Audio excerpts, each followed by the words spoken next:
আসসালামু আলাইকুম। হাজির হয়ে গেলাম মজার আমের আচারের রেসিপি নিয়ে। আজকের আমের আচারের রেসিপিটা একটু স্পেশাল। পুরো 1 বছর থাকবে এই আমের আচার, আর 1 বছর কিভাবে রাখতে পারবেন পুরো ভিডিও দেখতে থাকুন।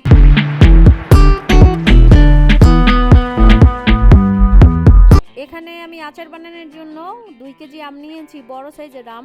আর আমগুলো কিন্তু আমি ভালো করে কেটে ধুয়ে পানিতে মুছে নিয়েছি, আর আমগুলো কিন্তু একটু কেচে কেচে নিয়েছি।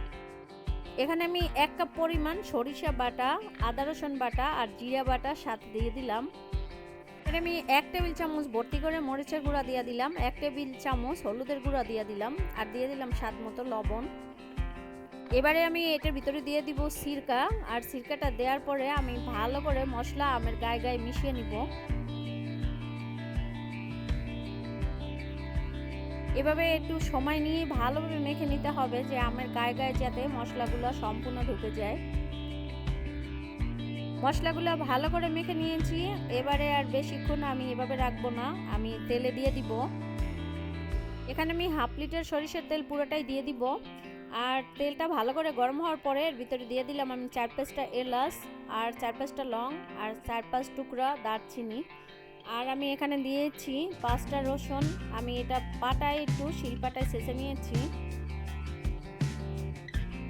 রসুনগুলো যখন একটু লাল লাল হয়ে এভাবে উপরে উঠে আসবে, তখনই আমগুলো ঢেলে দিয়ে দিতে হবে।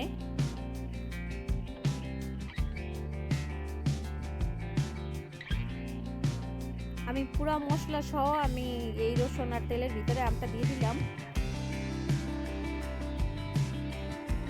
এই আমগুলো আমি বেশি একটা নাড়াচাড়া করব না, বেশি একটা নাড়াচাড়া করলে ভেঙে যেতে পারে, কারণ যেহেতু আমি আচারটা একেবারে আমগুলো আস্তে আস্তে রাখবো। আর যখনই যতটুকু লাড়া দিব ততটুকু কিন্তু এই কুচন দিয়ে একেবারে বোগায়া বোগায়া লাড়া দিতে হবে ভিতর থেকে, যাতে পোড়াটা না লেগে যায়। আচারটা হয়ে গেছে, এবার আমি চুলা থেকে নামিয়ে নিব। চুলা থেকে নামানোর আগে যে কাজটা করতে হবে, এবারে দিয়ে দিলাম ভাজা পাঁচফোড়নের গুঁড়া 1 চা চামচ, আর দিয়ে দিলাম শুকনো মরিচ ভাজা গুঁড়ো করাটা দিয়ে দিলাম 1 চা চামচ। এবারে সম্পূর্ণ মশলাগুলো আমি ভালো করে আবারও একটু নেড়ে চেড়ে নিব, তবে আমি কিন্তু একেবারেই হালকা হালকাভাবে নাড়াচাড়া করছি। আপনারা অবশ্যই দেখে বুঝেছেন আমগুলো কিন্তু কোনো রকম গলে যায় নাই, একেবারে আস্তে আস্তে রয়েছে। যেহেতু আমি এই আমের আচারটা একেবারেই সম্পূর্ণ টক বানাচ্ছি, সেই জন্য আমি কোনো রকম চিনি দিইনি। তবে এই আচারটা একইভাবে যদি আপনারা মিষ্টি বানাতে চান, সেক্ষেত্রে আপনাদের পছন্দ মতো আপনারা চিনি দিয়ে নিতে পারেন। আচারটা হয়ে গেছে, আমি চুলাটা অফ করে দিয়েছি, আর আচারটা আমি 2-3 ঘন্টা পর্যন্ত ঠান্ডা করে নিব। আর আচারটা ঠান্ডা হয়ে গেলে আমি কাচের বয়ামে ভরে নিব। আচারটা কাঁচের ডিব্বায় ভরার আগে যে কাজটা করতে হবে, কাঁচের ডিব্বাটা ভালো করে শুকিয়ে নিতে হবে। আপনারা প্রয়োজনে একটু চুলায় তাপ দিয়ে নেবেন, আর ডিব্বার ভিতরে যেন কোনো রকম কোনো পানি না থাকে, ভেজা ভাব কোনো রকম যেন না থাকে। কারণ আপনারা অবশ্যই দেখে বুঝেছেন আমি আচারটা যখন প্রথমেই মশলা মেখে নিয়েছিলাম, তখনই কিন্তু আমি সিরকাটা দিয়ে দিয়েছিলাম আমের সঙ্গে। আর সেই জন্য এই আমের আচারটা কিন্তু একদম 1 বছর থাকবে, কোনো রকম কোনো নষ্ট হবে না।